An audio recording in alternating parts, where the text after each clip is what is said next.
Welcome to Because the Beatles, the podcast about the Beatles, everything about the Beatles, 24/8. I'm Allison. And I'm Erica. And before we start, be sure to subscribe on Apple Podcasts or wherever you get your podcasts, or stream us on Spotify. And if you're enjoying BC the Beatles, please feel free to leave us a preferably 5-star review so other Beatlemaniacs can find us. And also, please don't forget to follow us on Facebook, Instagram, Twitter/X, and now TikTok. We'll be posting videos, photos, and more from this episode and beyond. And you can always email us at bcthebeatles@gmail.com. And we are back for part 2 of the Red and Blue albums. Red, Disc 2, and all the blue. Woo! The Beatles gift giving never ends. Oh, yes. And speaking of gift giving, nice segue. Thanks. Oh, we got a little announcement. We're going to bring our giveaways back. Woohoo! Just in time for the holidays. As a special drop before the holidays, you can go to bcthebeatles.com and enter right now. We got the giveaway live. Go to our website, click on monthly giveaway, and there'll be a link there to enter. And just for shits and giggles, the link has little bells around it because it's a holiday giveaway. Aww. So got to make it festive. So the prizes will be just some random Beatles stuff that I've got. We've got some stuff left over from Liverpool, some Cavern Club merch, some Strawberry Fields merch, plus some really fun little goodies. And of course, we'll send over some BC the Beatles stickers, buttons, all that as well. And to win, it's really easy. All you got to do is give us your email address or follow us on Twitter, Facebook, Instagram, or leave us a review. We would love that. Or subscribe to us. So go to bcthebeatles.com and enter our giveaway. And hopefully, fingers crossed, we'll be getting the prizes to you before the holidays. The giveaway will end on December 15th. Get those entries in and get some goodies. Yay. All right, well, on to what we're here for. More red and more blue. If you missed our first part, we covered the first disc of the Red, plus some beautiful backstory on these albums and some really fascinating history. So if you haven't heard that, go back and listen. We'll wait for you. Mm-hmm. Doot, doot, doot. And if you have a copy of the Beatles Alpha Omega, please send us a picture. Oh my God, please. Yes, that is the new Holy Grail. So this time we're picking up where we left off, but we're really only focusing on the remixes that were newly remixed in stereo for 2023. So that means that the 8 tracks that were on Red, that were part of last year's Revolver release, we're not really going to talk about those, but you can go back and listen to our Revolver track by track, and we cover those there. Right. And on Blue, most of the tracks had been remastered already for something. They came from everything from Sgt. Pepper, White Album, Abbey Road, Let It Be, Get Back. And then 7 of the songs were remixed even earlier for the 2015 re-release of the Beatles 1 and 1 Plus. But those got Dolby Atmos remixes in 2023. Yes. So lots going on here.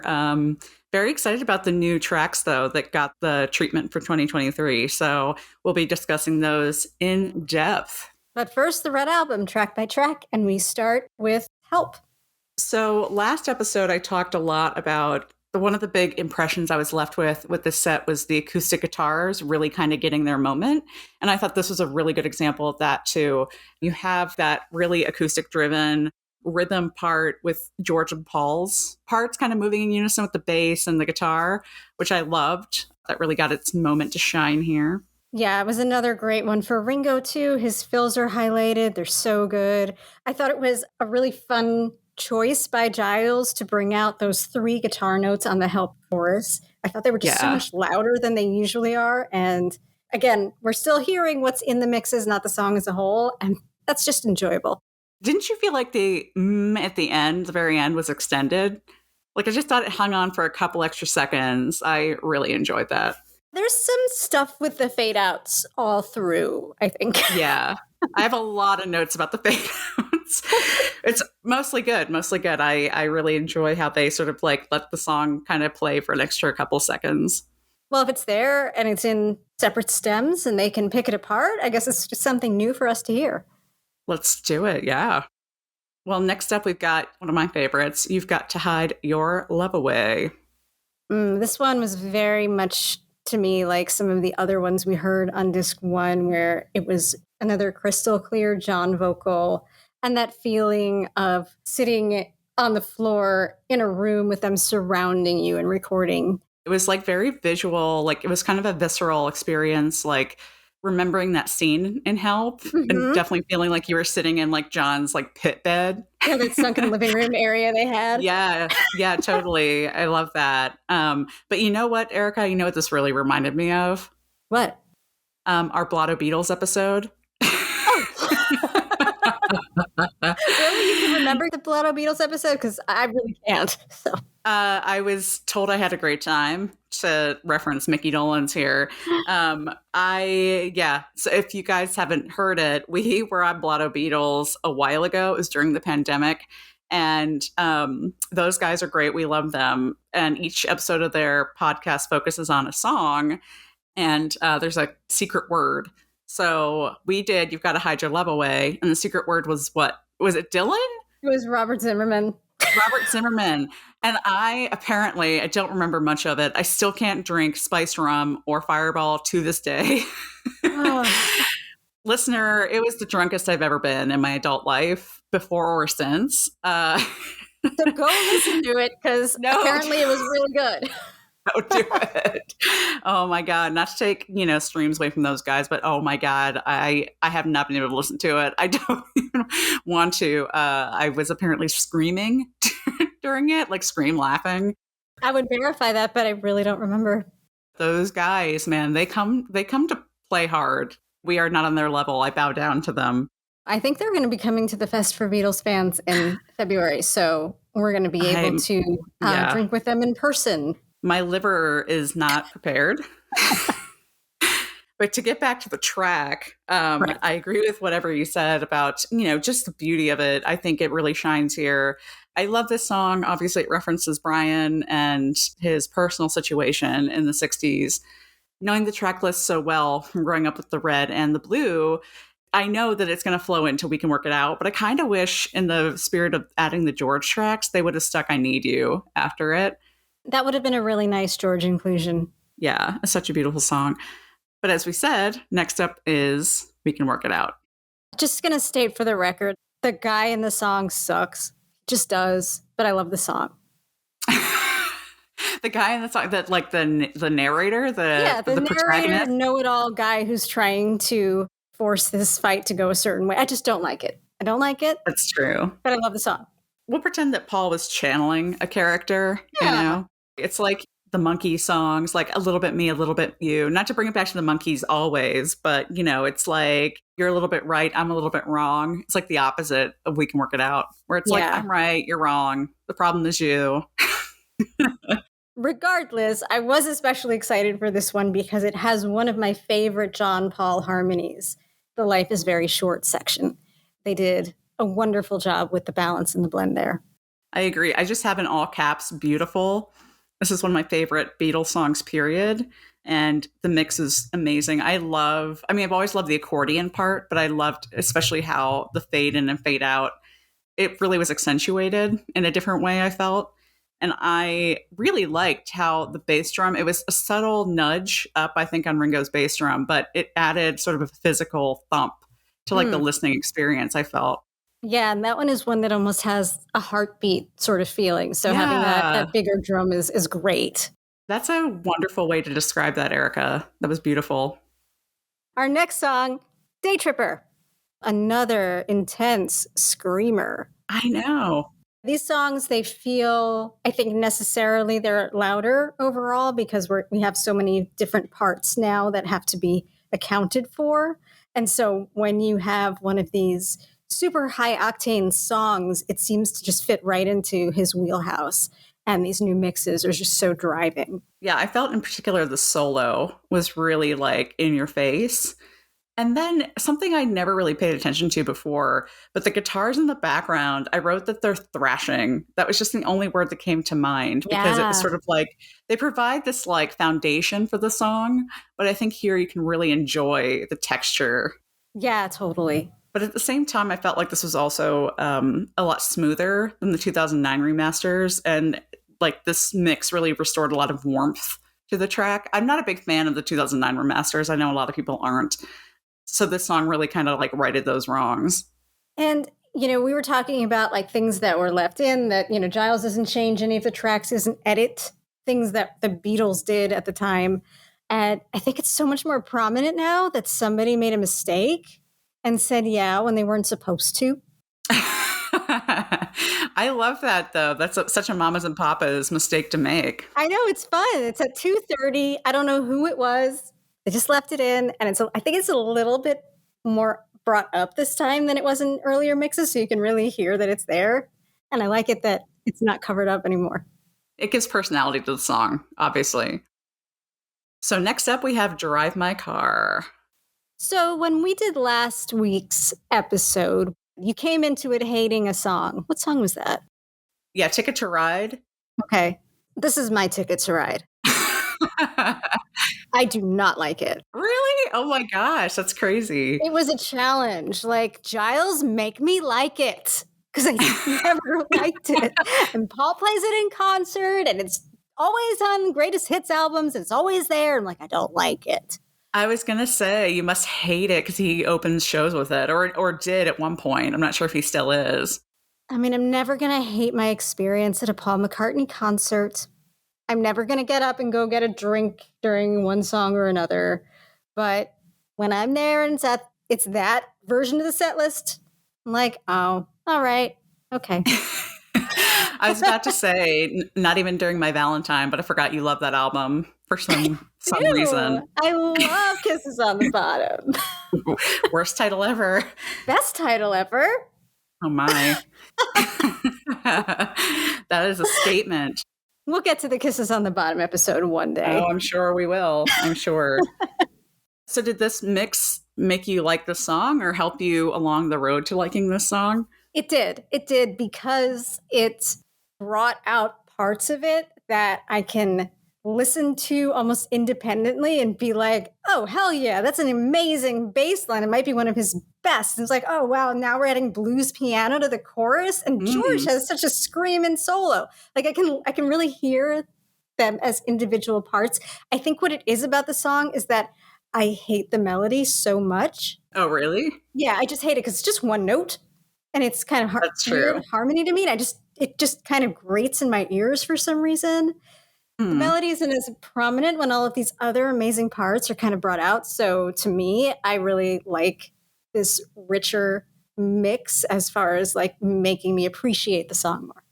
That's a good way to look at it. I mean, I thought you would just hate like the beep beep. No, I don't even hate that. I don't even hate that. It's really more all of the verses. Yeah. No, I get what you mean. I liked, like you said, like it brings out different parts. I really like the piano a lot in the right channel. I thought that was great. And then, yes, I had a note about the bass as well.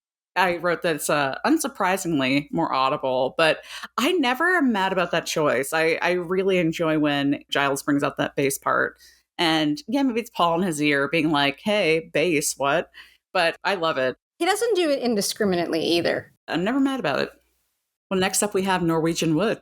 This one to me gave me the same kind of vibe as Hide Your Love Away. It usually does. I think it's just a consequence of the song, but still it kind of felt, again, like you're sitting in that sunken living room in that scene in Help. You've got the sitar on your right. You've got John on your left. You got Paul's like kind of lighter harmony. It's balanced behind John. And it's a great facsimile of a live playing of this. Yeah, I agree. I really noticed for the first time, there's hand claps on She Asked Me to Stay, that refrain.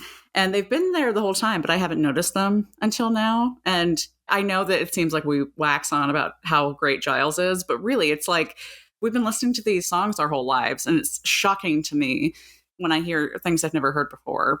I heard something too, like a low percussion. I couldn't really place what it was. Yeah. Maybe like a muffled bass drum that was really brought out too. Yes, I had that as well in my notes, especially on the second bridge. The bass drum was really cool. Yeah. You never get bored with the Beatles because you're always finding more texture in something that is relatively simple on its face, especially these more acoustically driven songs. But when you dig in and when you get a mix like this that allows you to dig in, there's just so much more to discover. For sure. Would you say that there's extra texture, Erica? Oh. Yes, I would. Okay, good. I love it. Next up, Nowhere Man. I had no notes on this. I thought it was great. It's still got its intrinsic ethereal quality to it. it retains its multi-dimensional quality it's always had, but obviously it's more amplified here, but I thought it was great. How did you feel about the harmony? Because I felt like in the early songs that there were a bunch of times when the kind of heightened frequency of the harmony was jarring to your ear.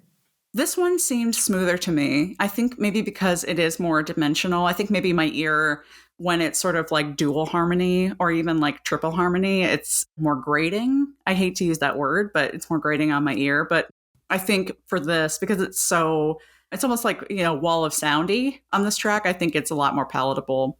I like that allusion to wall of sound. I think that says it really well. Yeah, I think there's definitely some Phil Spector-y sort of influence, especially on, obviously the very beginning. Well, next up we have Michelle Mabel. I mean, I don't have much to say about this one. It's perfect. Again, this particular line of Paul's song that weaves its way through Red is one of my favorite lines of Paul's songs. And so every time one of them has come up, I've just been in love with it. The bass is enhanced, the acoustic guitar is out there, Paul's voice is so angelic, the harmonies are lovely. It's just kind of bringing out more of what was already verging on perfection. Another one I had no notes for. I thought it was great. I really enjoyed it. Next up, In My Life. Oh my God, the opening notes. They always get me every freaking time. Yeah. To take it to a personal level. So my mother never liked the Beatles. I've probably talked about her a ton on this podcast, but she was right in the pocket to really be a huge Beatles fan. She was in her 20s and the 60s. She had me very late in life. So I was always resentful. I'm like, oh, why weren't you going to like Beatles concerts and Rolling Stones concerts? But she never, she wasn't into it. But in my early days working in the music industry, I went to see a lot of Beatles tribute bands, and it was shocking. And my poor mother, she was a saint. She drove me to all these shows. She got to know the Beatles guys. Like, she never really got to love the Beatles, but she tolerated them in a gracious way. She liked some of the songs. But there was a band, I think they're still touring, called 1964, the tribute. Oh, yeah, they're good. I like them. Yeah. They used to play like Carnegie Hall every year, which is really fun. So they would always say when they played In My Life, like, take out your phones, call somebody who you love and hold the phone up. So I would always call her. Aww. And so the song became really special for us. And so hearing it in this beautiful mix, this really enhanced, angelic sound, it made me cry. Like, I was just like in tears. I was blubbering like a freaking baby. So thanks, Giles. Thanks a lot. I can see why you did. I mean, this is one of my notes on this was that it was almost otherworldly sounding. Yeah. It's kind of a masterclass in how each Beatle brought their own unique talents to create something that was so much greater than the sum of their parts.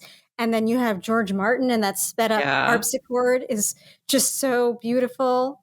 Yeah. Yeah. And I really enjoyed, I know on the last part, I talked a lot about the weird splices that I noticed were gone. And I noticed the one after George Martin's solo is gone. So yay. I'm glad that's out of there because it was always really distracting. Did you feel like the mix was a little favored to the left?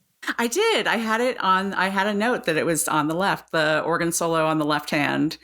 I don't know why, but that made it sound a lot more pronounced to me. Maybe because for most of us, that's our less dominant ear. So maybe. It was an interesting choice. Yeah. And then after that part, all the harmonies come in at the end and it kind of fills in on the right too. And it's the most satisfying ending because you have just this perfect closure. Yeah, it's such a good way to put it. Yeah, and I also, had a note that the oohs were really lovely. Again, it's like, that otherworldly, ethereal sort of quality to it. One of the top tracks, I think, on Red. My feels, yes. Next up, If I Needed Someone. I thought this was an excellent George choice. This has always been one of my very favorite George songs. I agree. It's a great composition. It's so situated in that mid-60s feel. I think George was coming into his own as a songwriter at that point, and some of his best compositions were at that point. And it moves us forward in the journey, too, because we're now starting to transition chronologically into Rubber Soul Revolver. That really pushes us into the later 60s. Totally. And I love that you call out the time period because it really, to me, enhanced that like Birds jangly guitar, on Mm-hmm. those Rickenbackers. And I love that. I'm such a Birds fan. So this has always been a highlight for me. But, it really made me hungry for a Rubber Soul remix, like hint, hint to the powers that be. Let's get it going. It's got to be next. Yes, hopefully, fingers crossed. And last but not least, for now, because we have heard the rest of the mixes before, we have Girl. I wasn't super excited about this one. Really? Because the subject matter is so wholesome. I just think it's just funny and a little silly. So it's like, I don't know if I'd put this on a list of greatest hits. To me, it just doesn't feel like a greatest hit song. Yeah, it's a weird one. And this set really made me think about like, why was this included? And particularly on the later, the Blue albums, like say the Ballad of John and Yoko. I mean, I know it was kind of prominent in its day, but it's also like, oh, did maybe Yoko say like, let's include this? But I can't imagine her, a feminist, saying, got to put Girl on there. Right. Got to make that happen. Well, I mean, this was probably an Alan Klein choice. I wish, Alan Klein would ever fuck him, but I would love to quiz him on his exact thought process behind this track list. Maybe these are just his favorite songs. Maybe that's the reason why Old Brown Shoe is on Blue. I don't know. We'll definitely get to Old Brown Shoe. That's for sure. Yeah, that's a good point. It's like his mixtape. Yeah. I did enjoy Girl, though. I thought that some of the things like the sniffs were just so pronounced. Oh, yeah. Just ridiculous. The tit, ridiculous. Of course. I love it because those are the things that make this song funny and good. So let's bring them out there. It reminds you that they're 20-year-old guys. Like they're young guys, like, and they think it's funny. I mean, I think it's funny too. Yeah. I mean, yeah, like we all get to be in that 20-something dude pocket for a hot second. Yeah. And even though the song itself is ridiculous, musically the vocals blend so well. It's still a piece of Beatles artistry. For sure. So that's kind of the end of our Red album journey for today because most of these other songs, well, all of these other songs have been covered elsewhere because they were so recently on the Revolver remix. Yes. And again, we covered that actually our last episode before our big hiatus. We covered the track by track of the Revolver. So you can go back and listen to that and hear our thoughts on Paperback Writer, Eleanor Rigby, Yellow Submarine, Taxman, Got to Get You Into My Life, I'm Only Sleeping, Here, There, and Everywhere. And of course, Tomorrow Never Knows. Those last 5 songs were new to this new Red album release. Yeah, which is great. So now that we have this new track order, would you have done anything differently on Red if you had the choice? I don't think so. I think it was fine. I thought it was good. I know in our last episode, I was sort of like, it kind of threw me off when it didn't run in the order I was familiar with. But I think I would have maybe just switched out a couple of the George songs. That would have been my only critique on the track list. I missed And Your Bird Can Sing. I felt like it's not a George song, obviously, but I missed that as part of that later period. And so much more was added. Maybe they don't want to make like an entire Revolver set out of the end of the Red album, but I don't know, I missed it. I would have maybe put that in there instead of like I'm Only Sleeping. I'm not sure why that got included over And Your Bird Can Sing, which is my favorite Beatles song, as we learned when we did the brackets back in 2021, I think, which is really fun. Yeah. But yeah, I agree. I missed that here. What about you, Erica? What are your thoughts? The absence of If I Fell for some reason bothered me. I really wanted it. I felt it would be a nice addition to the Hard Day's Night kind of section of it. And I just wanted Long Tall Sally. And I know we'll get it eventually. Really? If Roll Over Beethoven is an example of George's influence, I feel like Long Tall Sally is that for Paul. And it's one of his best vocals of all time in his entire career, too. So I just would have loved to have heard the demixed version of that. That's a really good point. Yeah, it's kind of like his twist and shout, too, right? Because he goes really raw on that vocal. I don't know. Does that mean we have to put Boys on there, too? You know what? I would put Matchbox on there. And I hope someday we'll get the remixed Past Masters. Again, I know I talked about it last week, but Past Masters is like my shit right there. So someday we'll get that with Bad Boy, Matchbox. It'll be amazing. I can't wait. Just keep them coming. Exactly. We'll take whatever. We'll nom nom nom all of these remixes till the end of time. Yes. Well, shall we move on to the blue? Let's do it. Blue starts with a number of songs that have already made an appearance elsewhere, starting with Strawberry Fields Forever, which was the 2015 stereo mix. It does have a 2023 Dolby Atmos mix. I could not get my very old headphones to work well with Dolby Atmos, no matter how much I tried this week. So I have not heard that. But the 2015 stereo mix, I believe, was on the second disc for the remastered Sgt. Pepper in 2017, too. I believe so. And of course, we have Penny Lane, Sgt. Pepper's, with a little help from my friends, Lucy in the Sky, and the new edition here of Within You, Without You, which I thought was a fascinating choice because I know it's so divisive. You know, so many people are like, oh yeah, when I got that album, I flipped it over and started on track 2. I just skipped Within You, Without You, which I think is horrible. I love that song. I know. I'm such an apologist for it. How did you feel listening to these mixes again? Because I remember when they came out and we were so obsessed with them. What was it like to revisit them here? It was really nice. I think that they, even though some of them are as old as 2015, they fit right into the aesthetic that we have for the rest of the newer songs. You don't stop hearing the new elements. Like in Strawberry Fields, for example, there's that, I don't even know what instrument it was made, but it was almost like a scratching sound. Yeah. It was really prominent in this mix. And it's like, oh, yeah, right. I forgot about that. I forgot about how much I enjoyed that last time, and I still do. So I think it's fun to hear them again. I think for the ones that we have heard a little bit more, like Get Back and maybe Revolver, they do feel more like what Giles was saying he wants. You know, we're hearing the songs rather than the intricacies of the new mixes. What do you think? I really liked revisiting them. I think whenever I listen to these remixes specifically, it takes me back to when we got because that was the first, you know, the Sgt. Pepper. That was really the harbinger of things to come as far as these Giles Martin remixes. And I just remember being so excited and listening to them and feeling like it was like hearing the album for the first time. And of course, all the bonus material on the other discs. So yeah, revisiting them here in this context with all of these other hits and songs, it was really exciting for me. I really enjoyed it. Yeah, we get really excited too when these things come out, but I think sometimes you kind of forget that they're there after a while because other things come out, but they're always there for us. And it's great to know that there's this huge catalog. I agree. So it was a good reminder to like go back and revisit them, you know, periodically.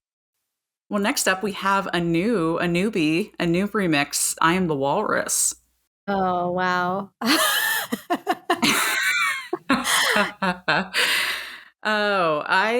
This was one of the ones they played for us, right? At the listening events. I'll never forget it. Yeah, I know, right? Like, definitely I've never done acid, not to brag, but I can only imagine that the Atmos is kind of what it feels like to sort of be surrounded by all of this, like this whirlwind of just chaos. I think this mix reaches the boundaries of how immersive you can actually get.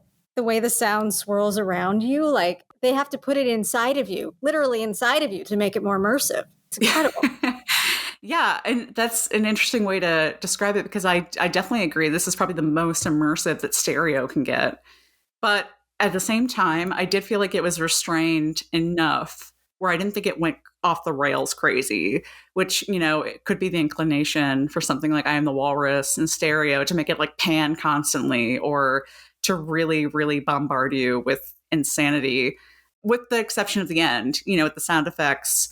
However, I felt it was cool that they brought out the sound effects more. I could understand them better than I ever have, and I could pick them out individually and really enjoy them, which I feel like they did a lot too on Yellow Submarine on the Revolver box. Oh, yeah, totally. Yeah, that's a really interesting thing that these mixes do, and they're so good at finding the little pieces, putting them on their own channel, putting them, you know, in an unexpected place in your listening arena. And you're like, oh, okay, there's that. That's cool. It's interesting that the radio dial effect is just so much more pronounced. Yeah, I had that too. You talked about pans. I noticed that at 4 minutes, The only sound pan I noticed was then it kind of panned in a circle, like around your head. Oh, wow. Okay. I'll have to go back and listen to that. I did have a note about the panning there too. Yeah, it was just swirling. It was like going down the drain with this stuff. It was so swirly. Ooh. I thought the organ throughout the song in the left channel, I wrote that it sounded like it was splatting, but I Oh, liked I love that. it was kind of a splatting organ. And also, there's panting at 116, and I don't think I ever noticed that before. I made a note of that too. It's after See How They Run, which I never really noticed too, that there's a lyric of See How They Run in the song. Yeah, I know, right? And that's a weird little Easter egg in there. Yeah, the panting was funny. I'm like, wow, I can't believe they left that in there. Although I guess, at this period in time. They liked panting. A Day in the Life has got some panting. Yeah, I guess that's a little Martha influence. This was one of the ones that had a bit of controversy on the internet. Some people thought it was a creative masterpiece and that contemporary sound that we get from these mix was great. And then other people didn't like that. I think that they felt like the muddiness of the original was actually a feature, not a bug, and that this mix removes it. People were saying, like, I can't hear the strings as well, or I can't hear the King Lear dialogue as well. I disagree. I really thought the King Lear dialogue came out. Like, I could understand it for the first time. That was one of the things I really liked about it. So next up, we have two 2015 remasters from the One and the One Plus. We have Hello, Goodbye, and Hey Jude. Yep. Yep. The only thing I wrote was I kind of wish these would have gotten the treatment, and I'm kind of shocked they haven't yet. I feel like that maybe was a conundrum within Apple. It was not quite 10 years ago, and it was the same style, but it still was 2015. I don't know. So maybe they split the difference by giving you a 2015 stereo mix, but a 2023 Atmos mix?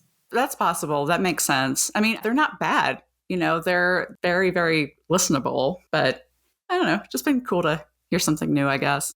I haven't heard the Atmos mix for most of these songs. So if any of you out there have, let us know what they're like. Yeah. One of these days, I'll get some AirPods Pro and actually take a listen to them. Maybe they really are a revelation that we just haven't experienced yet. Yes. And actually, on that note, too, I've been researching affordable Atmos headphones. So if anybody has recommendations, please tweet at us or DM us with your recommendations. Because I'm in the mood to invest in some Atmos headphones, but I've tried to buy them before. I haven't been successful in really having the Atmos experience with headphones. So yeah, please let us know if you have any recommendations. Yeah, I've been reading about them too. Apparently, a lot of it has to do with not only the technology inside the headphones, but how it fits your individual ear. Oh, interesting. Okay. I don't know what to do with it. I was kind of paralyzed. I wanted to get Atmos this week, and I was like, I don't know what to do. I was reading an article today that was like, you should be able to hear Atmos on any headphone. It's sort of like a setting that you can switch. I don't know if it's on your headphones or on Apple Music itself, but I can't imagine my cheapo earphones that I'm using for this could play Atmos. I would love to be proven wrong. I tried doing that for hours this morning because I bought Apple Music and I have AirPods 2nd Gen, which are fine, but they don't have any of the spatial sound technology in them. So some people on the internet say you can hear Atmos with them or you can hear some version of it. But I spent so much time playing the stereo version versus the Atmos versions. First 5 seconds of this, first 5 seconds of that, trying to see what I could hear. And it could be my ears, but I couldn't hear any discernible difference that made me say, oh, I definitely hear something. I didn't want to be like, the kid who gets sold pencil shavings in middle school and told it's weed. I want to actually hear it. What? I've never heard that before. Oh, really? Did that happen to you? I've never heard that experience. I think I'm thinking of that Adam Sandler comedy thing that out, he sold oregano or something. Or I think there's in The Office. They do it in The Office. That's what it is. I'm thinking they sell a caprese. No, it's not pencil shavings. They sell a caprese salad. Michael Scott, and he thinks it's weed. Yeah, I know the caprese salad. I've never heard the pencil shavings. That's amazing. I don't want to be that guy with the Atmos, and I feel like maybe I would be if I talked about how great it was when I'm listening to it in my 2nd generation headphones when I'm not sure if I can hear anything. Yes, yes. I did the same thing. I did the comparison test and I was like, okay, sounds the same. I'm going to return these headphones. Well, now that we've got on an Atmos tangent, we've got a newbie next as well, The Fool on the Hill. I like this one. There's a lot of unusual instruments to highlight. Like there's a recorder, there's bass harmonica, there's the Celeste. I think a lot of those end up in the right channel where Paul and his piano are in the left, which is something I like. I think that, I don't know if the original stereo mixes all favored this as well, but I think Giles really does, again, favor where people are in the room. And if Paul's playing his piano, his voice better be on the same side as the piano, or else it's weird. That's a really good point. Yeah, I also noticed there's like a ting. I don't know if it's a tambourine, somebody hitting it with a drumstick, or it's a chime in the left channel. But yeah, those really like finer elements coming forward. And I really enjoyed the sound effects too, and the round, round, round fade out. Mm-hmm. Again, this fade out is great. At that point, the part where you could have really gone nuts with the immersive feeling is like 10 seconds from the end. So when you finally get there, like you rev up and then it dies down so quickly. I'm like, I want more. Yes. Oh, you need more Beatles song to make more though. Yes, we need more Beatles song. I mean, come on, like Mal, like let's do this. Yeah, actually, you know what? Now that you mentioned that, I was like expecting, I don't know why, because I know how the damn song goes, but I was expecting more of like, or maybe another chorus or another bridge. And then it like went away and I'm like, oh, okay. But I enjoyed the fade out that we got. I enjoyed the sound effects. Yeah, you can definitely hear it more because they do. Yeah. That round round is lovely. Yeah. Really enjoyed that. Our next song is the remixed Magical Mystery Tour. This is one of my least favorite Beatles songs. I hate when Paul plays it live. That being said, the remix I felt was great. It really brought out the celebratory party atmosphere of the Magical Mystery Tour itself. I loved the electric guitar coming through in the right channel in the second verse. Mm-hmm. I thought that was exciting. And of course, I wrote down, yas, cowbell. Me too. Not exactly that, but I read about the cowbell. Pop off, cowbell. Yeah, the cowbell was nuts. Yes, and the mystery trip was very dreamy, I felt. Mm-hmm. Yeah. There's a lot of different levels in this song. The opening is really in your face, and then you have like a little cowbell and the fade out, and there's this really insane fast brass around 30 seconds that I'd never heard in this way before, but it was nuts. So you've got that, and then you've got another rare instance where Giles uses that panning effect is when the motorcycle goes by. Yes, and it feels like you're being passed by that car or motorcycle, which adds to the ambiance of being on the Magical Mystery Tour. So next up is Lady Madonna, which is another mix from the 2015 One Plus remixes. It's good. Again, not one of my absolute favorite Paul songs, but the piano is always a treat.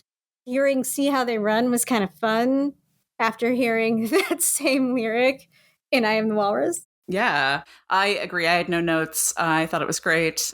Again, I kind of wish it had an update, but I'm not mad about this mix at all. Agreed. Do you have any comments on Hey Jude? No, it was great. It was fine. Hey Jude is not one of my favorite. I know, I sound like I'm drinking the haterade. Obviously, you can tell we're red girls. You know, it's funny. These mixes made me think a lot about the Love album. And I know Giles talked about that with us, and he references it a lot because that was his first really big remixing project with his dad of the Beatles music. But Hey Jude is always one of the ones that I love on the Love album. And so this kind of reminded me of that and made me want to go back and just binge the Love album forever. So, I mean, that was a really positive thing because that album is so, so good. Do they have a version of the Love album in Dolby Atmos? Oh my God. I don't think so, but I think please. They need to. I will spend obscene amounts of money for the best Dolby Atmos headphones. If they have the Love album in Atmos, that would be amazing. Next up, Revolution. And this is a new remix we've got. We had Revolution #1 on the White Album. And I must say, I love that version and I miss the Shooby-Doo-Wops. Yeah, this is a very different song. It starts out with a bang. Literally, the bass drum 2 to 3 seconds in is crazy powerful. Yes. The distortion effect is there. John's scream. I agree. I thought the guitar solo was particularly ripping, is what I wrote. I really, really enjoyed that. I've always loved the rhythm guitar strums on this. It made me like fall in love with this song again. It used to be when I first got into the Beatles, this was one of my favorites. And then I sort of drifted away from it. But this really kind of like reignited that. And I'm like, damn, this is a really good song. Yeah, yeah, I felt the same way. And I'm sure that you noticed the hand claps. Of course. Of course. You know, I love Yeah. my little percussion moments. I thought Paul on the piano instrumental break was brought out too. I could totally see him banging on the piano with a huge grin on his face, just like really loving doing it. You can feel the joy in the solo when he's playing it. Yeah, yeah. I mean, for the context of the song, it feels really joyful, which is a real contrast. I know. I mean, you remember that, like, what it's about, and also that John was sang it on the floor. I love that. Yeah, John was very creative in his placements at this period, which is so much fun. This is just the beginning of them becoming like total degenerates in the studio, and I love it. And Paul used that later. He took a page out of John's book. He recorded "Oh Darling" on the floor too. Yeah. Well, next up we have some White Album remixes that we've heard before. We have Back in the USSR, Dear Prudence, which is new to this set, While My Guitar Gently Weeps, Obla Di Obla Da, Glass Onion, also new, and another newbie, crazily, is Blackbird. How was it not on Blue originally? Oh, Alan Klein, Blackbird hater. I'm surprised there were any Paul songs on this at all, considering Alan Klein's relationship with that part of the Beatles at that time. That's true. How did George get the short shrift here? Right? Yeah, crazy. But next up, yeah, we have Hey Bulldog to enjoy. You know, the only thought I really had the whole time was like, damn, they really need to do a freaking super deluxe of the Yellow Submarine soundtrack, which is very near and dear to my heart. Yeah, it would. And that's a lot of like George Martin stuff too. Yeah, if they did a combined song track and the soundtrack, be perfection. I really like the drums on the You Can Talk to Me bits at 151. I went back and I compared this to the 2009 mix because I was like, have those always been there? And they are, but they're not brought out like they are here. And it just reminded me, again, I fucking hate the 2009 mix of this song. It is so unlistenable. The stereo is so severe. So a lot of these mixes, they really righted that wrong, where it's like, you know, they're so much more smooth and they're holistically better than those nasty ass 2009 mixes. Yeah, that era of manufactured stereo is just horrible across the board. It's really bad. That's when we all went out and bought those expensive mono sets because yes, exactly. the alternative was not great. Yes. Yeah, the monos are great, but yeah, the stereo, Jesus Christ, bad. So this one, I could understand why maybe it would be put on this in 1973, but I don't understand why it was a choice in 2023. I thought maybe because the instrumentation is just so good and it's so bluesy and it's heavy, so it's the different sound from some of the other things that they did. I don't know. I mean, I always love me some dog representation anywhere, so great. Yeah, I don't know either. It is a very interesting choice. I don't feel like at this point they're sort of mining the mediocre. And I don't know if I'd call this song mediocre. I have a soft spot for it because I do love that Yellow Submarine song track.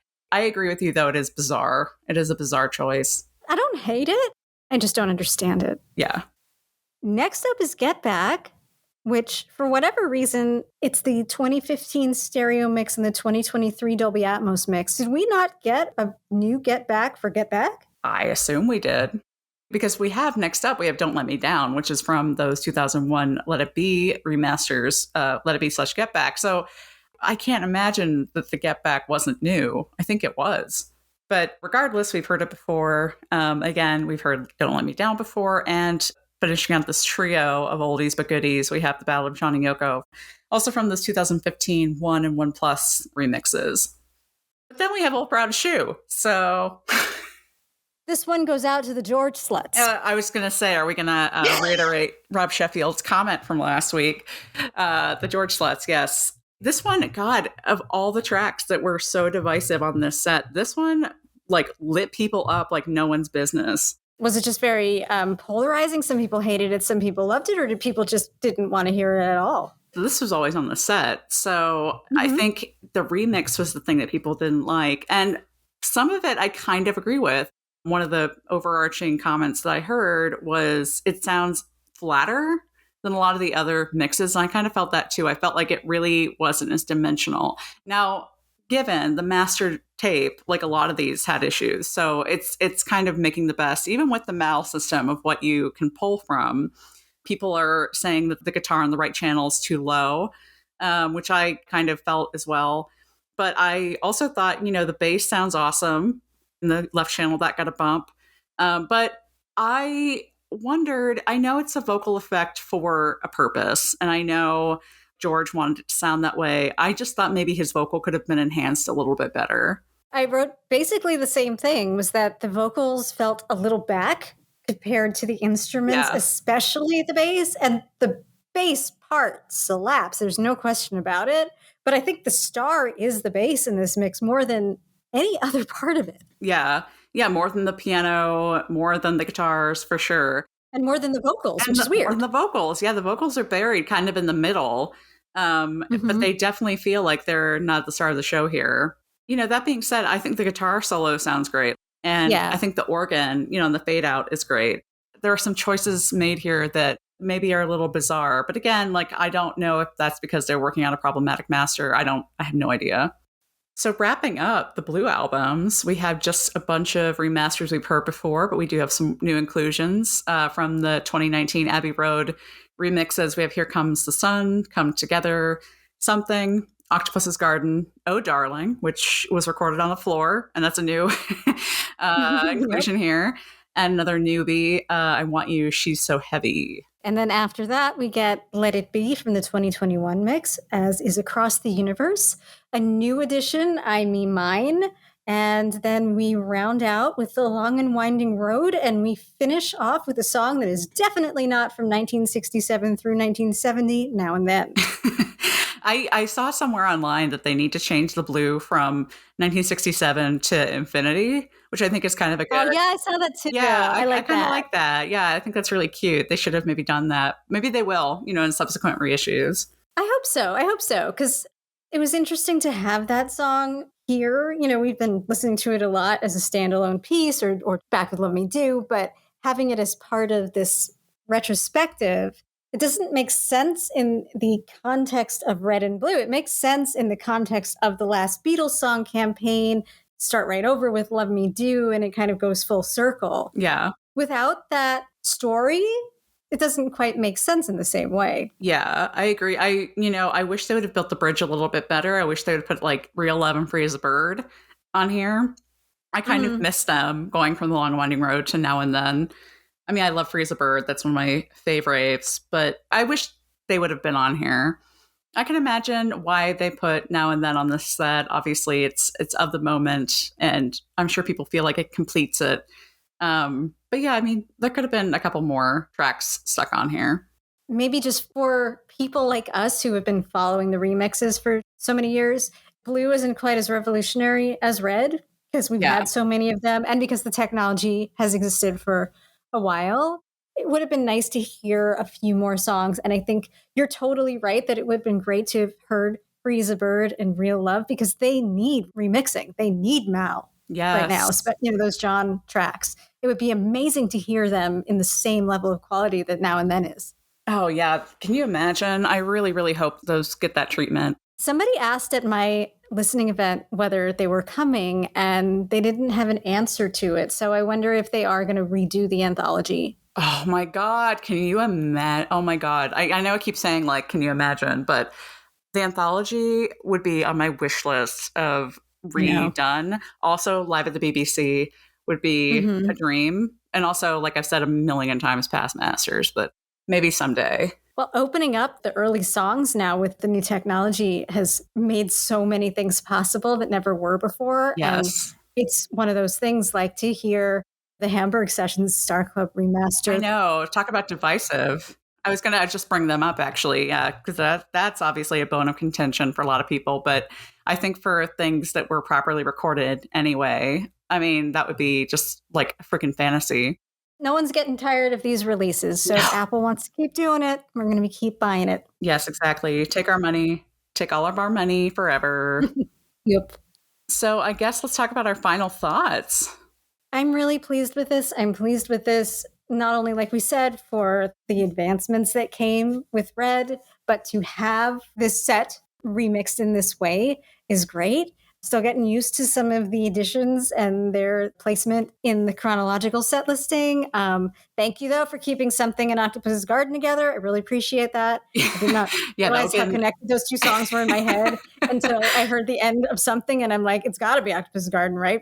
And it was. I was like, oh my God, thank God. Yeah, some of those transitions, man. My weird transition came on the Red album where it's like, after Please Please Me, I was like, it's got to be From Me to You. And I was like, oh no, I saw her standing there. Weird. And then I think it was Roll Over Beethoven. I know, weird. It's just throwing me all over the place. I was not prepared for that roller coaster ride it took me on.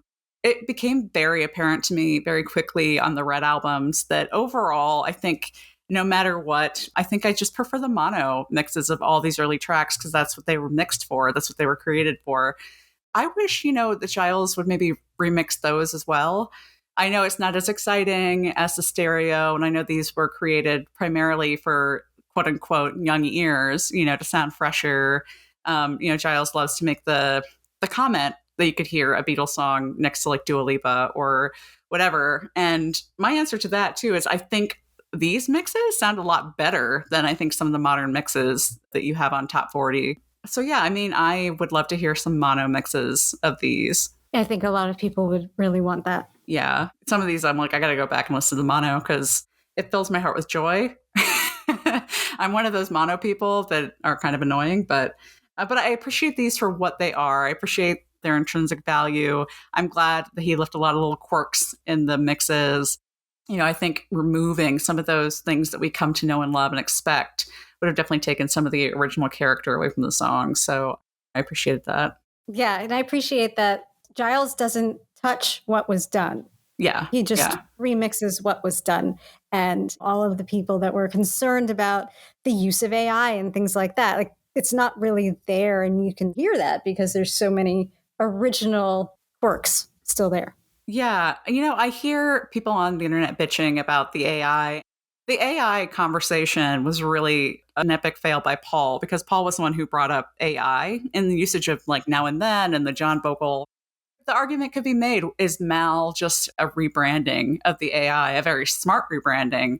I think that's partially correct. I don't think it's exactly what people do on YouTube when they put Paul's young vocal on Say New. Mm-hmm. I do see people on the internet being like, oh, I hear the AI. I definitely do not hear the AI on any of this. Do you hear any of it? I think the only place that I could say I kind of maybe hear it is when you hear the Now and Then John vocals a cappella. And not that you hear AI, not that it feels like you can hear like artifacts or anything like that, but that it's just so clear. For me, I'm thinking like something has filled that in. Something has made that clear. Yeah. And it isn't John, but what is it? It doesn't bother me because it's better than what we had. And I think it's good enough that it knows how to fill in the holes. Kind of the same way with Get Back is that you saw a lot of those scenes. They had pixels filled in to make them high resolution. And every once in a while, you could kind of see that it wasn't all that natural, but only every once in a while. And I'd rather have Get Back the movie than not have it without that AI stuff. For sure. I mean, the AI to me is way more evident in, say, the Now and Then video, like, which we talked about in our episode.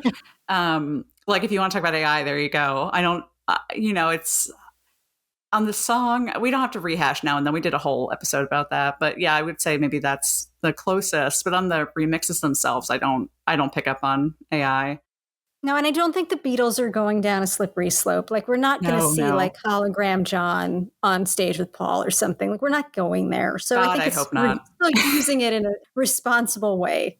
Yes, unlike Roy Orbison, which God rest his soul, he is still touring from beyond the grave. I hate it.